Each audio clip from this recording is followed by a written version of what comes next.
Hey, it's Christopher Dixieland Farm, and today I'm going to be talking about what I've been listening to, and what I've been listening to is not vinyl. I'm sorry, vinyl community, but a lot of what I listen to now is digitally.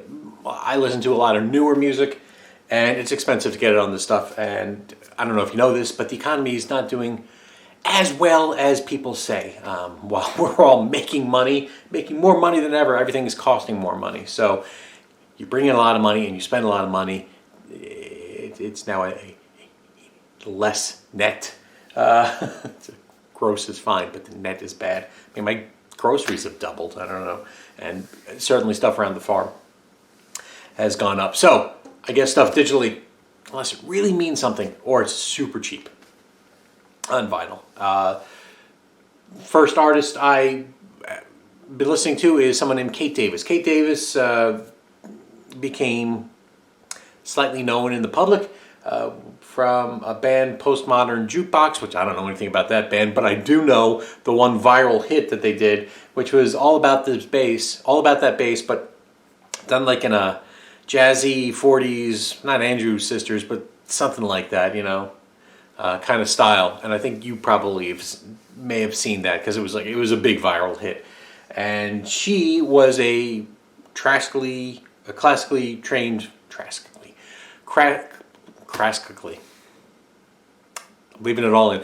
She was a classically trained musician, studied jazz, and she felt like she was an imposter playing jazz because I guess she was a female from the 2000s, which that's stupid, but I can't change the way she felt. So she decided to switch and become, play alt rock, basically. Never heard her first album, but her second album, Fishbowl, I did hear on NPR. They had an interview with her and clips, and so I went ahead and sought it out. I think it's on Anti Records, so it's a fairly known label. You can listen to the whole thing on YouTube. It is a concept album, and I wish she wouldn't say that it's a concept album, and a lot of people have made this critique. Because concept makes no sense. Now, to be fair, I own it digitally, so I don't have the cover art, but I've seen the art, but you know, I don't have the inside, I don't have the lyric book. Maybe makes more sense, but it's like an alien watching her life, and I honestly think it was just a writing technique for her to be able to, you know, come out of writer's block or something like that. And that's fine, but the story doesn't make any particular sense because it's just about her and her life. So I don't know what the alien, multi-dimensional alien has to do with it. You pull that out, the album is just an album. I'm pulling it out. The album is just an album. And it's a good album. So because of her training, she does do some unusual things, but very catchy melodies. She has a lovely, lovely voice. If I was going to do the spin or pitchfork review, it would be a catchier, happier Phoebe Bridgers, is the way I would say it. So, Kate Davis. One chained ankle stands in my way. I just can't control myself. I told you I can't control myself. I never could control myself. Is there anybody there who wouldn't be scared?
the next thing I've been listening to was a recommendation from the video from the Vinyl Douche. I hope you all watched the Vinyl Douche. Sam's a lovely person. We met once at a Stop the Steal like get together. At this point, there's no rallies, but we're 2023. There's low activity. I'll be honest with you. So they're very small affairs. And he lives in Arizona, and of course it makes sense that they're in Arizona. So it was a potluck event, as a matter of fact. So it was like a convention potluck. 40 of us. I mean, there really wasn't many people, and I mean that's the national chapter, from what I understand. I really don't know what the organization's about. Anyway, I didn't really pay attention, but like stealing sounds wrong, so I joined. And we're stopping it, so that's important. So Sam, I see Sam, and he's about to go into one of the breakout rooms, and he's like, "Hey Chris, it's good to meet you. Listen, I brought mushroom soup. You got to try it." So I did, and it was fantastic. It was fantastic. And I later found out he doesn't like mushroom soup. He just knows that he can make it well. So that's the kind of person he is. Sam recommended Vanity Mirror group, and the album's named Puff, and you can buy Puff from Vanity Mirror. They pressed 500 vinyl records. You can buy it on Bandcamp. Sam said, and he's right, this sounds like Emmett Rhodes. It totally sounds like Emmett Rhodes. 3/4 of the album sound like the Emmett Rhodes self-titled album, which is not a bad thing. Emmett Rhodes' self-titled album sounds like a McCartney album. Vanity Mirror does not sound like a McCartney album. It sounds like an Emmett Rhodes album. So I don't know how that works. It's still boggling my mind. So this is 60s pop. There is some psychedelic 60s thrown in there as well. So that's the 1/4 that's not Emmett Rhodes. Their videos are done like on cheap VHS, which is an aesthetic now. And it comes to a line from an album that I'm going to be talking about next, which is borrowed nostalgia from the unremembered 80s. So it's always funny to see these techniques from these younger bands that I grew up with, and like they weren't even around. So it's kind of funny. So Puff, Vanity Mirror, you can get it on Bandcamp. You can listen or watch some of the videos on YouTube, but for the most part, Bandcamp is where you got to go for that. And it's good stuff, and I've been really, really enjoying it. I stepped out into the morning rain. Never knew that you'd be coming my way. A fancy friend with a fetching frown. I just saw you there on Tin Pot Lane. Another winter, another year. The world spins around, but I'm still here. I can barely remember, and you'll cry. And I see all that's above me. Through these two sun-milk eyes. So I watch a lot of music documentaries, and one of the documentaries I was excited about was a documentary called Meet Me in the Bathroom, because it covered part of New York City music scene that I wasn't in, but like, I could see from a distance right before we moved here. And that included the Moldy Peaches. I've talked about the Moldy Peaches in the past. Big fan of the Moldy Peaches. I did like interviews with some of the members or side members of the band, and I wrote our reviews and articles for an old online fanzine called it was an Anti-Folk Online. So I was excited to see any stuff about the moldy peaches. And funny enough, funny enough, the most of the material was actually included like on their CD as a CD-ROM extra. So it wasn't much stuff. And then they talked about the band Yeah Yeah Yeahs, which I kind of knew, and then LCD Soundsystem. Also Interpol, and I think there was another one band that this documentary goes on. So early 2000s, but it was right before I moved down to North Carolina. LCD Soundsystem, I remember seeing once on Saturday Night Live. They played the song "Your City's a Sucker," and I'm like, I don't know what this is, and this is what this band is, because I certainly heard LCD Soundsystem mentioned a lot, and your city's a sucker. Your city's, and that's all it is. Your city's a sucker. Your city's a sucker. My city's a creep. And I'm like, what is this? And every once in a while to Marissa, I would say, we're just walking in the bar, and I'm like, your city's a sucker. She goes, your city's a sucker. So, watching the documentary, and now I'm getting to see LCD Soundsystem and what they're about, and I'm like, all right, so it's somebody who was an alt rocker in the 90s, James Murphy, and it just wasn't working out for them. So they had a small recording studio in New York City, and they get turned on to the dance electronic scene and take ecstasy and think this is where music is alive, right? Not bashing away at guitars with power chords. So, okay, all right. And then they played the song "Losing My Edge," and that's when I go, okay, and it clicked what this band is and what this guy is about. And the song "Losing My Edge" is so good because maybe it's because where I am in my life, or it's because of the way my life has changed. From being a New York City, or not New York City, but New York City metro area, to, rural North Carolina. And so I'm losing my edge. I hear the kids coming up from behind, but I'm losing my edge to kids that are more attractive, smarter. I'm like, okay, losing my edge. But I was there. And then he starts listing off these obscure music references. I was there when Can had their first concert in 1968 in Cologne. I was there in 1974, Suicide having their first practices in a New York City loft. I worked on the organ sounds. And then he says real quiet, with much patience. And so the song is about music, hipsters, and self-deprecating. He's including himself on that, and then it starts going into all these touchstones that the vinyl community certainly has touched. I hear that you have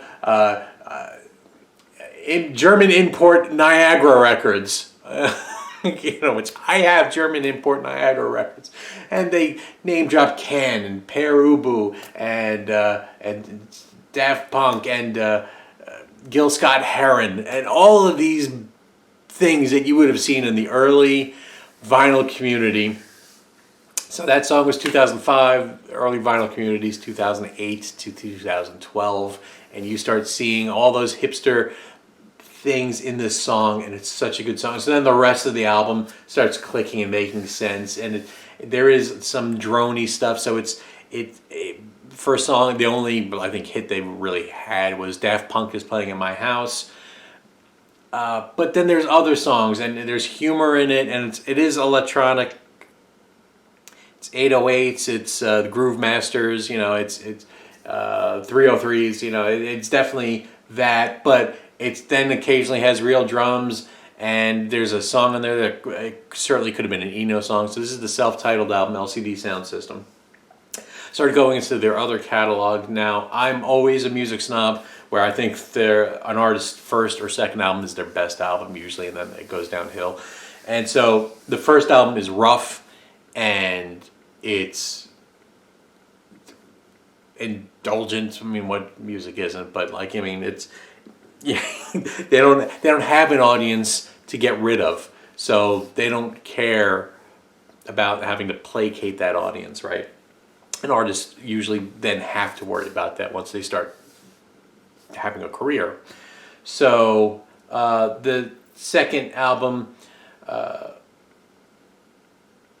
was it Sound of Silver, is very similar to the first album.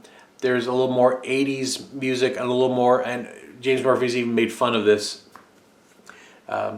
There's more Talking Heads like music. So the way James Murphy made fun of it, somebody was interviewing him and he said, "Here, can't you just use this for an interview? Blah, blah, blah. Bear like man, bear, blah, blah, blah, Talking Heads."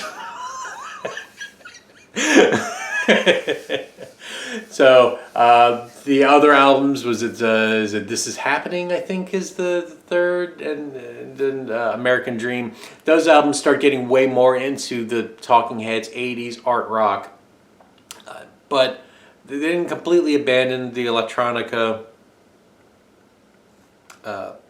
sound, but it is definitely more of that. And then even on American Dream, there's some definite new wave music going on, 80s, and it's all good, but it certainly is missing that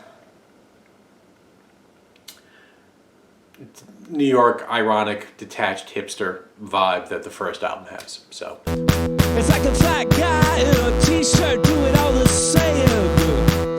It's like a couple dads and a few friends trying hard to stay in.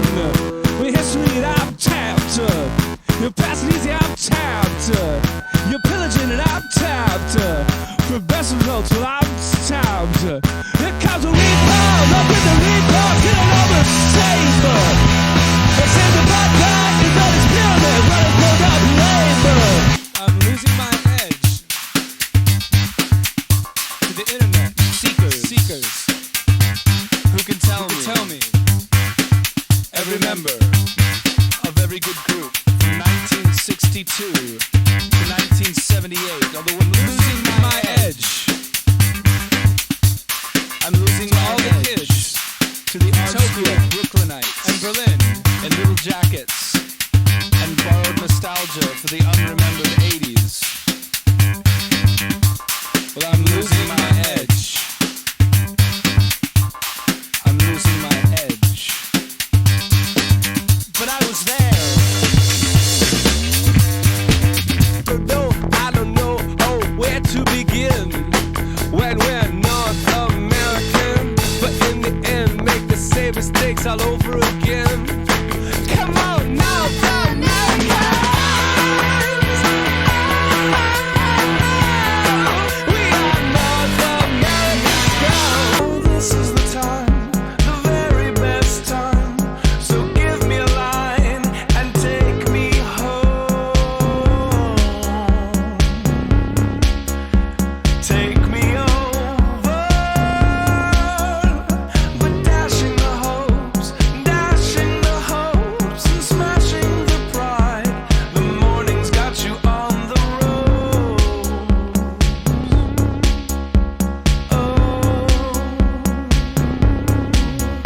And love is a murderer, but if she calls you tonight, everything is alright. that is what I've been listening to, everybody. Thank you so much for watching. Take care.